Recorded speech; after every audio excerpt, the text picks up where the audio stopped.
camera and going ready.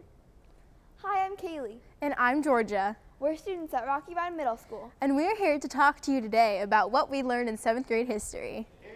Our 7th grade history teacher was Mr. Sawatsky. He and the history team created very fun simulations. Some of the fun simulations we did were immigrating to Ellis Island, working in sweatshops, and going through boot camp. These hands-on lessons were a very fun way to learn history. Mr. Sawatsky always made history class so much fun, and history came alive for me. One of the really cool things we do here at Rocky Run is Oral History Day. Over 100 veterans came and told us their stories about their experiences in a bunch of different wars. We get to hear firsthand from the people who fought in these wars. It takes learning to a whole new level. We interviewed veterans, and we also got to hear them speak in the lecture hall. But out of my company of over 200 people, there were only 4 of us still around. One of them was a guy named Bob Johnny Jack, and Bob is in his final stages of life with dementia. And his daughter, when I mentioned I was talking to kids, she said he doesn't remember anything that happened yesterday or last week, but he remembers that river crossing where these 4 guys got killed, because he was one of the guys that was pinned down by that machine gun fire, and he stayed in the river for about 7 hours. Sure, he remembers that one. But it's important to remember that your outfit is very important. One thing about Oral History Day that was really cool was hearing all the experiences from the people who actually lived through them, not just reading it out of a textbook. For me, the best thing about Oral History Day is getting to hear all the first-hand experiences and learning in a totally new way. Another amazing learning experience we had was we got to go on a trip to Europe. We went to Europe to learn more in depth about what happened in World War II.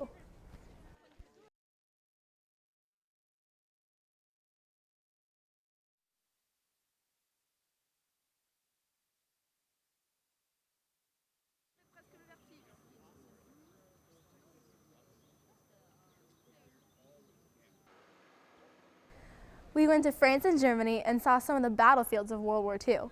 Our first stop was Paris. The coolest thing there wasn't necessarily related to World War II, but it was some of the really cool sights that they have there, like the Eiffel Tower and the Arc de Triomphe. One of my favorite sights in Paris was seeing the Eiffel Tower sparkle at night and the view from the top of the Arc de Triomphe. I liked that too, and I also liked seeing the Louvre and the catacombs. One of our first stops in France was Pointe-du-Hoc. This is a very important place on D-Day.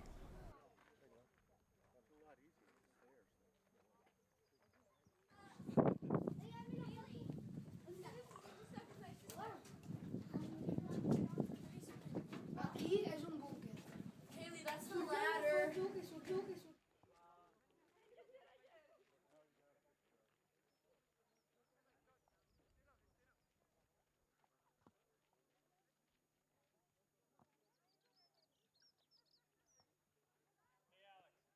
Another place we went was the Allied Cemetery. While we were there, we participated in a ceremony where they played taps in the national anthem.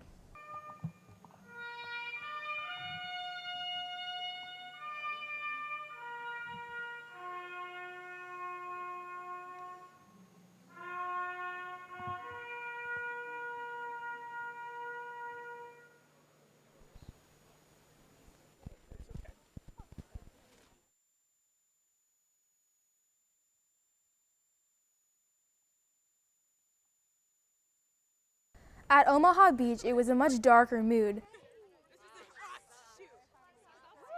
some of the ships started coming in closer than...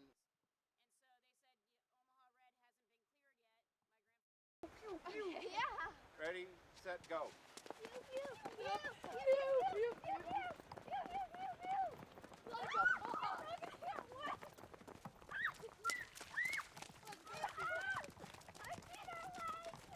This obviously is one of the most significant parts of our trip, and is a reason we know that some of you signed up for the trip. Is D-Day in general, but to walk on these steps. How many of you have seen Saving Private Ryan at some point? We are in between Dog Green sector of Omaha Beach and Charlie sector, not making that up for the benefit of Mr. Fonz, but Charlie sector there to the right. Behind us, and my French is not good at all, but Vierville Draw, which is one of the ways off the beach. And so this particular section was key to secure and to get off the beach. Before we get into the details, look around and let's do a quick comparison with Utah Beach. How is this different than what you saw at Utah Beach this morning, other than the sun went away? The next half of our trip took us to Germany and Austria.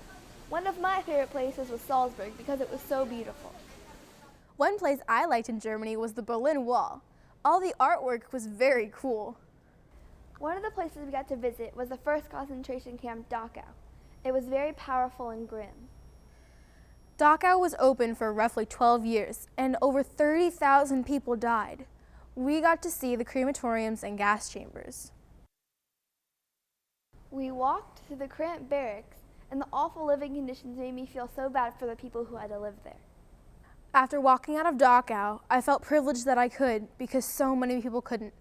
Mr. Sawatsky had a couple things to say about that. Think back to D-Day.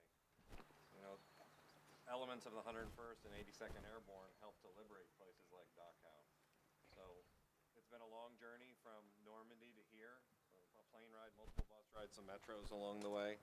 But those guys, and when they got here, Dick Winters from Band of Brothers fame said, "Now I know why we fought."